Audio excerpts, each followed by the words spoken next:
Yes, I appreciate you, brothers and sisters. Once again, I'm Micah Bensinedi. I bring you greetings in the name of Yahweh, our Elohim, our Father, and from His Son, Yahushua HaMashiach. Thank you for everyone that is taking our time to watch all my videos on my different platforms, social media platforms, my YouTube page, my Facebook page, and my TikTok page.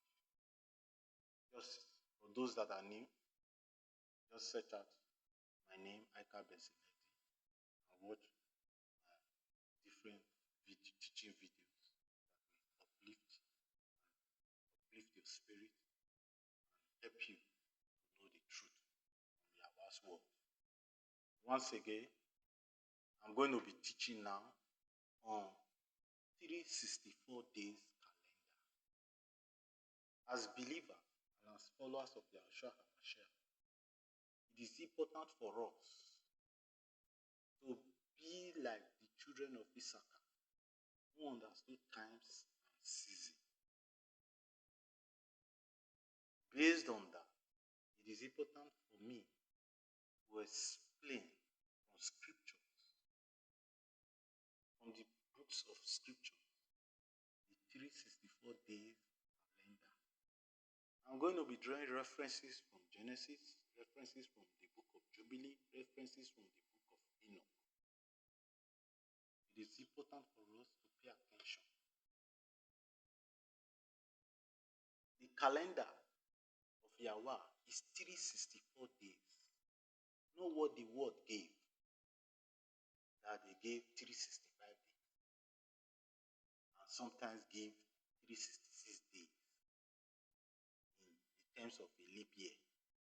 That's not scriptural. It's not in scriptures. So I'm going to be taking us through scriptures to see the proper calendar system.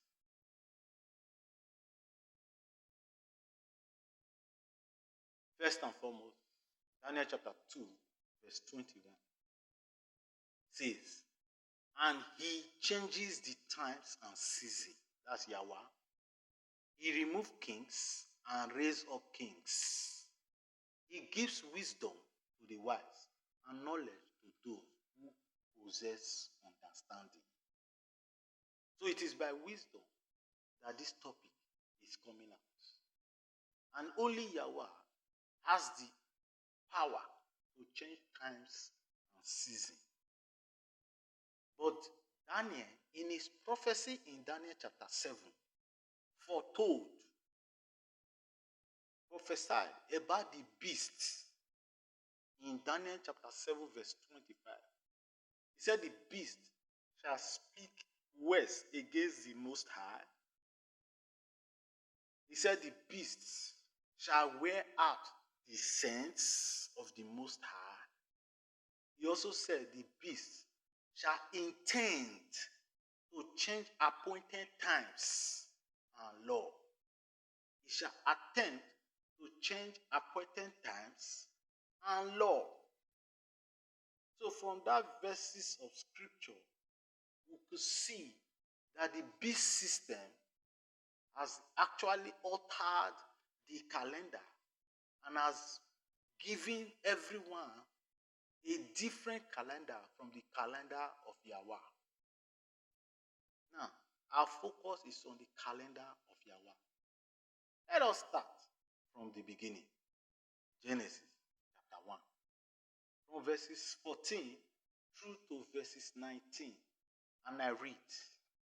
And Elohim said, verse 14, let light come to be in the expanse of the heaven, to separate the day from the night, and let there be for signs and appointed times, and for days and years. So the light that came to be was the light for appointed times, was the light for days, and the light for years. Verse 15. And let them be for light in the expanse of the Shamayim, which is heaven, to give light on the earth. And it came to be so. Verse 16. And Elohim made two great lights. The greater light to rule the day, and the lesser light to rule the night. And the stars. So he made light, he made the sun, the moon, and the stars in that verse 16, verse 17. And Elohim placed them in the expanse of the Shamayim, which is heaven, to give light on the earth. So they were to give light on the earth. Verse 18.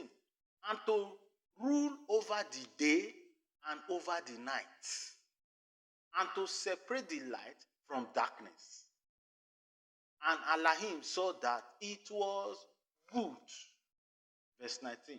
And there came to be evening, and there came to be morning, the fourth day. So, the day Yahweh created the moon, the star, and the sun was the fourth day of the week, based on that verse of scripture. Now let's go further. Let's go to the book of Jubilee, chapter 2, verses 8 to 10. And I read, confirming this first Genesis 1, 14 to 19 that we read. And I read, and on the fourth day, he created the sun and the moon and the stars, and placed them in the expanse of the heaven to give light upon all the earth, and to rule over the day and the night, and divided the light from the darkness. Verse 9. And Elohim appointed the sun to be a great sign on the earth for days. So the sun was for days. And for Shabbaton, and was for Sabbath, to calculate the Sabbath. And for months, and for festivals, and for years, and for Sabbaton of years, that's the sabbatical year, and for Jubilee, and for all seasons of the year. So it was for the calculation of it. Verse 10 now. And he divides the light from the darkness, for good, that all matters may strive spront and grow on the earth. These three kinds he made on the fourth day. So from the book of Jubilee chapter 2 verse 8 to 10, it was confirming what we read in Genesis chapter 1 verse 14 to verse 19, in which the sun was created on the fourth day. The moon and the stars were created on the fourth day. And he appointed the sun to be the greatest sign on the earth for days, and for Sabbath, for feast, for years, for months, for Jubilee, and for all seasons of the year. Not the moon, not the stars. It was the sun that was used. So in calculating, the sun is what is to be used, not the moon. So people that tend to use the moon for calculation, they are wrong. Are we together? Now, let me ask. If you go to Jubilee chapter 6, verse 32, it says, and you shall command the children of Israel that they observe the years according to this reckoning, 364 days.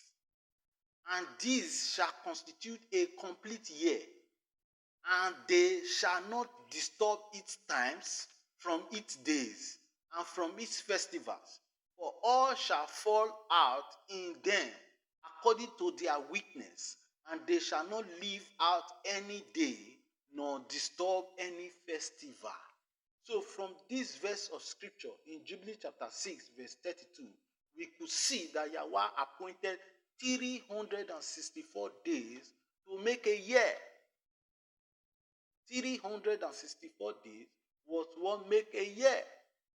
I'm going to continue in part 2 of this video because we just started this part now. I'm going to continue in part 2 of it. So we could see from that verse of scripture that the days of the year is 364.